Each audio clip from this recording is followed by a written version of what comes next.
Hello students, हम लोग दो वीडियो डिस्कस कर चुके हैं न्यूक्लियाई के ऊपर। दोनों में बेसिक डिस्कस कर रहे थे और उन दोनों वीडियो का लिंक आपको डिस्क्रिप्शन में मिल जाएगा। जो लोग वो दो वीडियो नहीं देखे हैं, आप डिस्क्रिप्शन में जाके लिंक पे क्लिक करके वो दो वीडियो देख सकते हैं। आज हम लोग आगे बढ़ेंगे और आज हम लोग पढ़ेंगे साइज ऑफ न्यूक्लियस। आज हम लोग क्या पढ़ेंगे? Size of nucleus.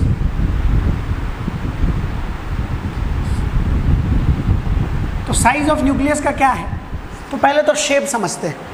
हम लोग इमेजिन करते हैं कि न्यूक्लियस, हम लोग हमेशा यही मान के चल रहे हैं कि nucleus is a sphere. Nucleus एक स्फेयर, ठीक है। और हम लोग स्फेयर है तो हम लोग जानते हैं कि अगर इस स्फेयर का रेडियस r होगा तो वॉल्यूम ऑफ स्फेयर जो होता है, वॉल्यूम ऑफ स्फेयर ये जो होता है, ये होता है 4/3 पाई r³। जो लोग हिंदी में पढ़े होंगे, क्लास 10 में आप पढ़े होंगे, गोले का आयतन। गोले का आयतन होता है 4/3 पाई r³। ये तो अब साइज ऑफ न्यूक्लियस हम लोग बात करेंगे। न्यूक्लियस का क्या साइज होगा, कितना बड़ा होगा। हम लोग वैसे भी पढ़ चुके हैं कि न्यूक्लियस का डायमीटर 10⁻⁻15 मीटर के आसपास होता है। इसमें थोड़ा और समझते हैं उस चीज़ को। तो एक्सपेरिमेंटली क्या ऑब्जर्व किया गया है? एक्सपेरिमेंटली ये ऑब्जर्व किया गया है कि volume of the nucleus is directly proportional to mass number. जो वॉल्यूम है वो किसके प्रोपोर्शनल है? Mass number. तो हम लोग मान लेते हैं वॉल्यूम क्या है? v। वॉल्यूम क्या है हमारा? v। So v is proportional to क्या हो जाएगा? a। Volume is proportional to mass number. और हम लोग जानते हैं कि जब प्रोपोर्शनैलिटी साइन हटता है और इक्वल टू आता है तो इसके लिए हम लोग एक कांस्टेंट मल्टीप्लाई करना होता है k। v is equal to k into a, जहाँ k क्या है? Proportionality constant. और इसका वैल्यू एक्सपेरिमेंटली डिटरमाइन किया जाता है, मेजर किया जाता है। अब सवाल उठता है कि सर, जब भी प्रोपोर्शनैलिटी साइन हटा के हम लोग इक्वल टू लाते हैं तो k क्यों मल्टीप्लाई करते हैं? तो इसको समझाने के लिए हम एक छोटा सा लॉजिक देते हैं, छोटा सा एग्जाम्पल देते हैं। आप समझिए, मान लीजिए आप समोसा खाने गए, ठीक है, और समोसा खाने गए तो क्या होगा कि समोसा के लिए आपको कुछ पैसा चुकाना होगा। तो क्या आप जितना ज़्यादा समोसा खाते हैं आपको उतना ज़्यादा पैसा चुकाना पड़ता है? तो नंबर ऑफ़ समोसा अगर आप बढ़ाते हैं तो प्राइस भी बढ़ता है, नंबर ऑफ़ समोसा घटाते हैं तो प्राइस भी घटता है। तो हम लोग ये समझ रहे हैं कि नंबर ऑफ़ समोसा बढ़ाने से प्राइस भी क्या हो रहा है? बढ़ रहा है। तो क्या हम लिख सकते हैं price is proportional to number of samosa, ठीक है, क्योंकि नंबर ऑफ समोसा बढ़ाएंगे तो दाम भी बढ़ेगा और नंबर ऑफ समोसा घटाएंगे तो दाम भी क्या होगा? घटेगा। अब क्या हम बोल सकते हैं कि प्राइस और नंबर ऑफ समोसा इक्वल होगा? क्या हम ऐसा बोल सकते हैं कि प्राइस और नंबर ऑफ समोसा इक्वल होगा? नहीं, ऐसा हम नहीं बोल सकते, क्योंकि हमको ज़रूरी नहीं है 5 समोसा खाएंगे तो 5 रुपया ही देना हो, 10 समोसा खाएंगे तो 10 रुपया ही नहीं देना हो, ऐसा ज़रूरी नहीं। तो हम हमेशा नहीं बोल सकते हैं कि अगर प्राइस और नंबर ऑफ समोसा प्रोपोर्शनल है तो ये इक्वल भी होगा, ऐसा कोई ज़रूरी नहीं। लेकिन हम चाहते हैं कि हम इसको इक्वल करना चाहते हैं, प्राइस और नंबर ऑफ समोसा को हम इक्वल करना चाहते हैं। तो इक्वल करने के लिए क्या किया जाए? तो क्या आप समझ सकते हैं कि नंबर ऑफ समोसा को अगर एक समोसा का दाम से मल्टीप्लाई कर दें तो प्राइस आ जाएगा। मान लेते हैं एक समोसा का दाम 5 रुपया, तो प्राइस क्या हो जाएगा? नंबर ऑफ समोसा इंटू 5 रुपया। तब क्या देखें, प्राइस और नंबर ऑफ समोसा प्रोपोर्शनल था, उसको वो इक्वल नहीं था। उसको इक्वल अगर करना था तो इक्वल करने के लिए हमको एक कांस्टेंट मल्टीप्लाई करना पड़ा। और इस केस में वो कांस्टेंट क्या है? प्राइस ऑफ 1 समोसा, एक समोसा का दाम। तो उसी तरह अलग अलग केस में, मतलब यहाँ से हम ये समझ गए कि प्रोपोर्शनैलिटी साइन को अगर इक्वल करना है तो एक कांस्टेंट आएगा, और वो कांस्टेंट अलग अलग केस में अलग अलग हो सकता है, उस कांस्टेंट का वैल्यू भी अलग अलग हो सकता है। जैसे इस केस में वो कांस्टेंट था एक समोसा का दाम और उसका वैल्यू है कितना? 5। इस केस में कुछ और हो सकता है, तो वो एक्सपेरिमेंटली डिटरमाइन होगा। So volume is equal to k into a. ये पहला चीज़ हम लोग समझे। अब इसको थोड़ा सा एनालाइज करते हैं कि इसका क्या मतलब। इसका मतलब ये है कि जिस न्यूक्लियस का मास नंबर ज़्यादा होगा उस न्यूक्लियस का वॉल्यूम भी बड़ा होगा, और जिस न्यूक्लियस का मास नंबर छोटा होगा उस न्यूक्लियस का वॉल्यूम भी छोटा होगा। जैसे hydrogen mass number 1, uranium mass number 230 है, तो यूरेनियम का मास नंबर बड़ा है, मास नंबर बड़ा है तो वॉल्यूम भी बड़ा होगा, और हाइड्रोजन का मास नंबर छोटा है, मास नंबर छोटा है तो वॉल्यूम भी क्या होगा, छोटा। अब इसको ऐसे भी तो समझिए, मास नंबर क्या बताता है, मास नंबर बताता है number of proton and neutron in the nucleus. Mass number बताता है कि न्यूक्लियस में कितना पार्टिकल है, मास नंबर यही बताता है कि न्यूक्लियस में कितना पार्टिकल है। तो अगर मास नंबर ज़्यादा है बच्चा लोग, तो मास नंबर ज़्यादा है मतलब क्या ज़्यादा है, न्यूक्लियस के अंदर पार्टिकल का संख्या ज़्यादा है, और ज़्यादा पार्टिकल रखने के लिए ज़्यादा बड़ा वॉल्यूम चाहिए ना। मास नंबर कम है, मास नंबर कम है मतलब न्यूक्लियस के अंदर पार्टिकल का संख्या कम है, और कम पार्टिकल रखने के लिए छोटा वॉल्यूम चाहिए। आप ऐसे समझ सकते हैं। तो अगर मास नंबर बड़ा है तो वॉल्यूम बड़ा होगा, मास नंबर छोटा है तो वॉल्यूम छोटा होगा। अब कोई पूछे कि कार्बन और ऑक्सीजन किसका वॉल्यूम बड़ा होगा, किसका न्यूक्लियस का वॉल्यूम बड़ा होगा, तो हम लोग ऐसे समझ सकते हैं, मास नंबर देखेंगे, कार्बन का मास नंबर 12, ऑक्सीजन का मास नंबर 16, तो किसका मास नंबर बड़ा है, ऑक्सीजन का। ऑक्सीजन का मास नंबर बड़ा है तो वॉल्यूम बड़ा होगा, और कार्बन का मास नंबर छोटा है तो वॉल्यूम छोटा होगा। तो यहाँ से हम वॉल्यूम, साइज ऑफ न्यूक्लियस हम लोग मास नंबर के मदद से इमेजिन कर सकते हैं कि किसका बड़ा होगा और किसका छोटा होगा। ठीक है, इसी को हम लोग आगे अब लेके चलते हैं, इसको हम लोग आगे लेके चलते हैं। तो वॉल्यूम कितना होगा, 4/3 पाई आर क्यूब। तो हम लिख दे रहे हैं 4/3 pi r cube is equal to k into a. So r cube क्या हो जाएगा, के बाई 4/3 पाई इंटू ए। रही 4/3 पाई को इधर ले आएंगे तो डिवाइड होगा ना। अब आगे बढ़ते हैं, समोसा खत्म हो गया है, हटाते हैं इसको, हटाते हैं इसको, आता है। सो अब देखो ये क्यूब है तो इक्वल टू के उस साइड जाएगा तो क्यूब रूट हो जाएगा। So r is equal to cube root of k by 4/3 pi. अभी डिफ्रेंसिएशन में आप लोग सीखे होंगे, और ए का भी क्यूब रूट। ठीक है, अब यहाँ देखिए के कांस्टेंट, 4 कांस्टेंट, 3 कांस्टेंट, पाई कांस्टेंट, ये पूरा कांस्टेंट है। तो इस कांस्टेंट को हम लोग मान लेते हैं आर नॉट। क्या मान लेते हैं, आर नॉट। और बच क्या गया, cube root of a. R naught को हम लोग बोलते हैं एम्पेरिकल कांस्टेंट। कौन सा कांस्टेंट, एम्पेरिकल कांस्टेंट। और इसका वैल्यू होता है 1.2 फर्मी, मतलब 1.2 इंटू 10⁻⁻15 मीटर, 10⁻⁻15 मीटर। 1 फर्मी मतलब 10⁻⁻15 मीटर। अब यहाँ पर आप लोग पढ़े होंगे, कहाँ लिखा है, यहाँ लिखते हैं कि अगर स्क्वायर रूट है तो इसका मतलब पावर 1/2, अगर क्यूब रूट है तो इसका मतलब पावर कितना, 1/3।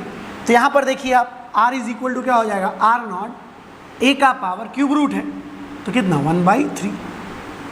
सो यहाँ पर हम बहुत आसानी से मास नंबर बैठाएंगे और रेडियस निकाल लेंगे, और रेडियस निकल जाएगा तो न्यूक्लियस का क्या निकल जाएगा, वॉल्यूम। ठीक है, तो यहाँ पर हमारे पास एक मेथड आ गया, एक तरीका आ गया जिससे हम न्यूक्लियस का साइज को निकाल सकते हैं। किसके मदद से, मास नंबर की मदद से। ठीक है, इसके बाद अगला चीज़ जो हम लोग पढ़ेंगे वो है डेंसिटी। इसके बाद हम लोग अगला चीज़ जो पढ़ेंगे वो अगला चीज़ क्या है, डेंसिटी, डेंसिटी ऑफ न्यूक्लियस।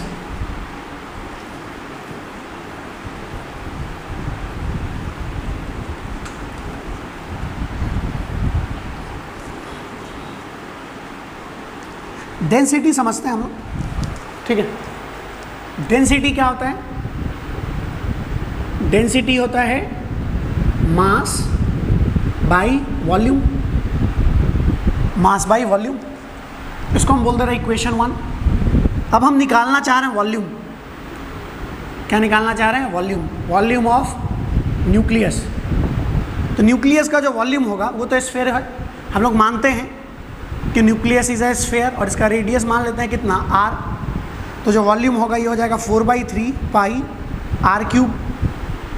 ठीक है, अब हम लोग जानते हैं कि जो आर है ये किसके बराबर होता है, आर नॉट ए का पावर 1/3।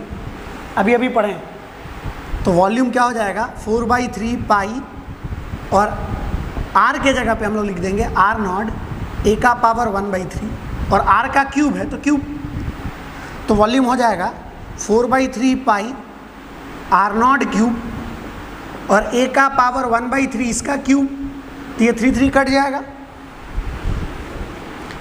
तो वॉल्यूम क्या हो जाएगा बाबू लोग, 4/3 पाई r0³ a का पावर 1, या नहीं लिखते हैं 1 माने समझ सकते हैं आप। तो यहाँ से क्या निकल गया, वॉल्यूम। अब हमको क्या चाहिए, मास। अब हमको चाहिए mass of nucleus, mass of nucleus. Mass of nucleus तो हम लोग समझ सकते हैं, न्यूक्लियस का मास किसके कारण होगा, तो न्यूक्लियस के अंदर कौन है, प्रोटॉन और न्यूट्रॉन। तो न्यूक्लियस का मास प्रोटॉन और न्यूट्रॉन के मास के बराबर होगा। मतलब कि अगर न्यूक्लियस में जितना पार्टिकल है, जितना प्रोटॉन और न्यूट्रॉन है, सबका मास को जोड़ लेंगे तो न्यूक्लियस के मास के बराबर हो जाएगा। अरे ऐसे समझिए, आप सब्जी लेने गए, एक झोला में 5 kg आलू है, 2 kg प्याज है, 1 kg टमाटर है, तो झोला का टोटल वजन निकालने के लिए क्या करना होगा, प्याज का वजन, टमाटर का वजन और आलू का वजन को जोड़ना होगा ना भाई। तो उसी तरह का न्यूक्लियस है, न्यूक्लियस के अंदर बहुत सारा प्रोटॉन और बहुत सारा न्यूट्रॉन है, तो न्यूक्लियस का वजन निकालने के लिए क्या करना होगा, उन सारे प्रोटॉन और न्यूट्रॉन का वजन को जोड़ना होगा। ठीक है, तो मास ऑफ प्रोटॉन जो होता है वो होता है लगभग 1.67 × 10⁻⁻27 kg। मास ऑफ न्यूट्रॉन जो होता है ये भी होता है लगभग 1.67 × 10⁻⁻27 kg। मतलब मास ऑफ प्रोटॉन और मास ऑफ न्यूट्रॉन लगभग बराबर है, और इसको हम क्या मान लेंगे, m। क्या मान लेंगे, m। मतलब हम इस कैलकुलेशन में ये अप्रॉक्सीमेटली मान के चल रहे हैं कि प्रोटॉन और न्यूट्रॉन का मास लगभग सेम है। ठीक है, तो हम अब प्रोटॉन न्यूट्रॉन बोल के नहीं चलेंगे, अब हम बोल के चलेंगे न्यूक्लियन। न्यूक्लियस के अंदर जो पार्टिकल उसको क्या नाम दे देंगे, न्यूक्लियन। और एक न्यूक्लियन का मास क्या है, m। चाहे वो प्रोटॉन हो चाहे वो न्यूट्रॉन हो, उसका मास क्या ले रहे हैं, m। तो न्यूक्लियस के अंदर टोटल कितना न्यूक्लियन है ये मास नंबर बताता है। मास नंबर होता है नंबर ऑफ क्या, न्यूक्लियन। मास नंबर बताता है नंबर ऑफ न्यूक्लियन। अब आप यहाँ से देखिए और बताइए हम लोगों को कि एक न्यूक्लियन का मास है m और न्यूक्लियस में टोटल a न्यूक्लियन। तो अगर एक न्यूक्लियन का मास है m तो 2 न्यूक्लियन का मास होगा 2m, 3 न्यूक्लियन का मास होगा 3m, तो a न्यूक्लियन का मास होगा am। एक न्यूक्लियन का मास m और टोटल न्यूक्लियन कितना a, तो टोटल मास कितना हो जाएगा am। ये सारे न्यूक्लियन का मास आ गया, और सारे न्यूक्लियन का मास बराबर हो जाएगा किसके, मास ऑफ न्यूक्लियस के। ठीक है, बराबर हो जाएगा मास ऑफ न्यूक्लियस के। तो वॉल्यूम ऑफ न्यूक्लियस मिल गया, मास ऑफ न्यूक्लियस मिल गया, दोनों को यहाँ बैठाएंगे तो डेंसिटी आ जाएगा। सो डेंसिटी क्या हो जाएगा, मास बाई वॉल्यूम। सो मास हो जाएगा ma यहाँ से, और वॉल्यूम हो जाएगा 4/3 पाई r0³ इंटू क्या, a। अब आप यहाँ देख सकते हैं a कट जाएगा। ठीक है, a कट जाएगा तो ये क्या हो जाएगा, m/4/3 पाई r0³। ठीक है, इसको आप अच्छे से लिख लीजिए, पहले उतार लीजिए। अगर नहीं उतारे हैं तो पॉज करके इसको लिख लीजिए। इसको लिख लेने के बाद अब हम लोग थोड़ा देखते हैं ये क्या आया हमारे पास। ये जो m/4/3 पाई r0³ है, ये क्या आया। ठीक है, तो डेंसिटी आ गया हमारे पास m/4/3 पाई r0³। m क्या है, मास ऑफ प्रोटॉन या mass of neutron. Her nucleus के केस में इसका वैल्यू सेम होगा, चाहे ऑक्सीजन हो, हीलियम हो, नियॉन हो, आर्गन हो, कुछ भी हो। मास ऑफ प्रोटॉन सारे एटम के लिए, सारे न्यूक्लियस के लिए सेम होगा। 4 कांस्टेंट, 3 कांस्टेंट, पाई कांस्टेंट, r0 कांस्टेंट। मतलब डेंसिटी में जितना भी टर्म है, इन सब में से कोई भी ऐसा टर्म नहीं है जो term nucleus to nucleus change करे। जितना भी टर्म है वो सारा टर्म ऐसा है जिसका वैल्यू सबके लिए सेम हो, चाहे ऑक्सीजन हो, हीलियम हो, नियॉन हो, आर्गन हो, सबके लिए सेम। कोई भी ऐसा टर्म नहीं है जिसका वैल्यू ऑक्सीजन के लिए अलग हो, हीलियम के लिए अलग हो, नाइट्रोजन के लिए अलग हो। सबका जितना भी टर्म है, ये सारे टर्म का वैल्यू सारे न्यूक्लियस के लिए सेम। ठीक है, तो अगर आप बैठाएंगे यहाँ पर तो यहाँ से क्या समझ रहे हैं? तो यहाँ से हम समझ रहे हैं चूंकि सारा टर्म कांस्टेंट है तो न्यूक्लियस का जो डेंसिटी होगा ये भी क्या होगा? कांस्टेंट। और चूंकि डेंसिटी में कोई भी ऐसा टर्म नहीं है जो अलग अलग न्यूक्लियस के लिए अलग अलग वैल्यू रखता हो, सारा टर्म ऐसा है कि वो सारे न्यूक्लियस के लिए सेम वैल्यू रखता हो। हाइड्रोजन का न्यूक्लियस है तो भी सेम वैल्यू आएगा, हीलियम का न्यूक्लियस है तो भी सेम वैल्यू आएगा। तो जो डेंसिटी आएगा न्यूक्लियस का, ये सारे न्यूक्लियस का वैल्यू सारे न्यूक्लियस के लिए सेम आएगा। हाइड्रोजन का जो डेंसिटी होगा वही ऑक्सीजन का वही होगा कार्बन का वही होगा, हीलियम का वही होगा, लिथियम का वही होगा, गोल्ड का वही होगा, सिल्वर का। तो वैल्यू क्या होगा? वैल्यू निकालना है। तो हम जानते हैं मास ऑफ प्रोटॉन होता है 1.6 × 10⁻⁻27। 4 वैल्यू मालूम है पाई 3.14/3। R0 का वैल्यू 1.2 × 10⁻⁻15 और उसका क्यूब। जब आप इस पूरे को बैठाएंगे तो आपका जो वैल्यू आएगा वो लगभग आता है 2.3 × 10⁻17 kg पर मीटर क्यूब। और ये जो 10⁻17 है ये बहुत बड़ा वैल्यू, ये जो डेंसिटी है वो 10⁻17 के ऑर्डर का, ये बहुत बड़ा वैल्यू। ऐसा डेंसिटी स्टार में होता है, न्यूट्रॉन स्टार सब में। सो न्यूक्लियस का डेंसिटी बहुत ज़्यादा है, 10⁻17। हम लोग वाटर का डेंसिटी जानते हैं 10⁻3। किसी भी सॉलिड का डेंसिटी जाएंगे तो 10 उससे थोड़ा ज़्यादा होगा, ठीक है। लेकिन न्यूक्लियस का डेंसिटी बहुत ज़्यादा है, 10⁻17। मतलब न्यूक्लियस के अंदर मास बहुत हाईली डेंस है, ठीक है। और ऐसा क्यों है? क्योंकि सारा का सारा मास एक बहुत ही स्मॉल वॉल्यूम में कन्फाइंड, ठीक है। तो आई होप आपको यहाँ तक समझ आया होगा, यहाँ तक समझने में आपको कहीं कोई डाउट नहीं होगा। और ये तीसरा वीडियो है, और आकर तीसरा वीडियो है तो आपको जैसा कि बोले थे कि सारा वीडियो 3 वीडियो आएगा और 3 वीडियो को देखिएगा आप, और उसमें आपको जो डाउट होगा वो डाउट आप बताइएगा। तो ये तीनों वीडियो आप देख चुके, बाकी 2 देख चुके हैं, तीसरा भी आप देख लिए। सबका डाउट बताइए, कहाँ कहाँ डाउट है। डाउट में कभी भी पूरा का पूरा टॉपिक नहीं बताना है, उस टॉपिक का स्पेसिफिक पॉइंट बताना है कि सर ये जगह कैसे हुआ नहीं समझ आया, ये पॉइंट नहीं समझ आया। ये नहीं बताना है कि सर पूरा नहीं समझ आया, क्योंकि ऐसा हो नहीं सकता ये पूरा नहीं समझ आया, ठीक है। तो स्पेसिफिकली बताना है ताकि हम उस पॉइंट पर ज़्यादा जोर दे के आपको समझा सकें। तो आप ये तीनों वीडियो देख लीजिए, जो डाउट है उस डाउट को बता दीजिए। होना तो नहीं चाहिए क्योंकि सारा बेसिक टॉपिक है, लेकिन अगर फिर भी डाउट है तो आप डाउट बेहिचक बताइए। उस डाउट को हम लोग अगला वीडियो डाउट क्लास का डालेंगे, डाउट वीडियो डालेंगे, उसमें हम लोग डिस्कस करेंगे सारा डाउट को, और उसके बाद फिर आगे बढ़ेंगे। अभी तक बेसिक ही चल रहा था, इसके बाद अब हायर कॉन्सेप्ट, थोड़ा टफ कॉन्सेप्ट सब आएगा, जिसमें मास डिफेक्ट है, बाइंडिंग एनर्जी है, रेडियो एक्टिविटी है, alpha decay, beta decay, gamma decay है। तो ये सब थोड़ा टफ है, और ये आपको तभी समझ आएगा जब आप ये 3 वीडियो अच्छे से समझ लेंगे। इसीलिए इन 3 वीडियो के बाद हम डाउट वीडियो लाने का बात कर रहे हैं, ठीक है। तो जहाँ डाउट होगा उसको आप बताइएगा, है ना। चलिए इस वीडियो का हम लोग इतना ही रखते हैं। Thank you.